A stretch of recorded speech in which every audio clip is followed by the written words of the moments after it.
Hey everybody, welcome back. Sprocket here. So on to the next project. I'm going to try and clean up all this rust in here on my rally wheels. We're missing a couple of caps, but I really don't care. The wheels look good. A lot better than the steel wheels that are on it when I got it. So we're going to clean this rust up here using that paint and rust remover right there on my drill. And shoot some clear on the inside of here to keep this from rusting. I'm going to try and do something with this back in here, but I don't know how successful I'm going to be. That's pretty rough. But yeah, basically just to keep stuff from rusting up. You know, maybe take a little bit of like a scrub pad or something to the outside of this once I actually get the inside and whatever I can do with the back done and clear coated. And when it's all that's dry, then we'll clean that up before we put the new tires on that still haven't shown up.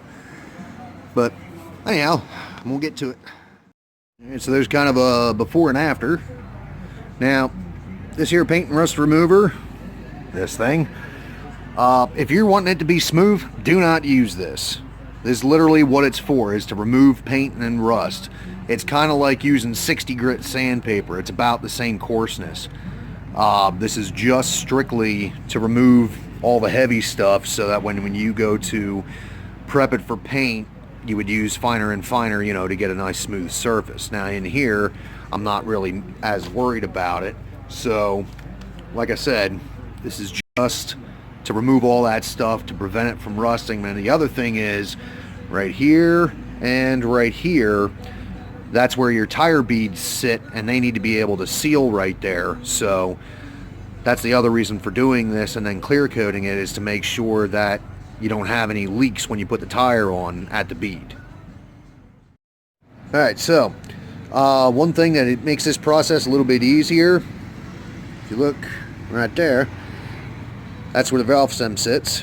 Alright, now I don't have the nifty tool to remove and install these things, so I just cut the rubber off. This is all you would have seen, you know, sticking out of here would have been this right here. So cut that off, that way if there's any rust in the hole you can clean that out.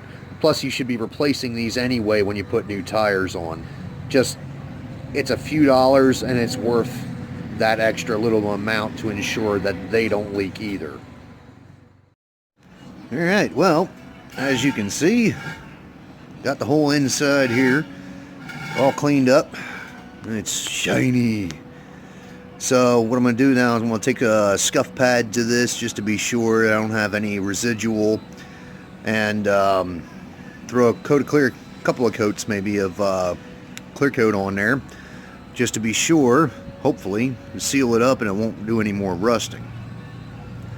But before I do that, I'm gonna try and tackle this mess. Hooray for me!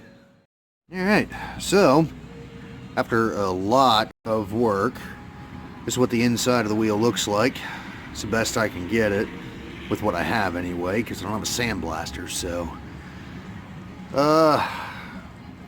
pretty much all that's left is to shoot this thing with some, well, clean it first and then shoot it with some clear coat. And then I got to do it 3 more times. Boy. Alright, well that's it for today. Have a good one.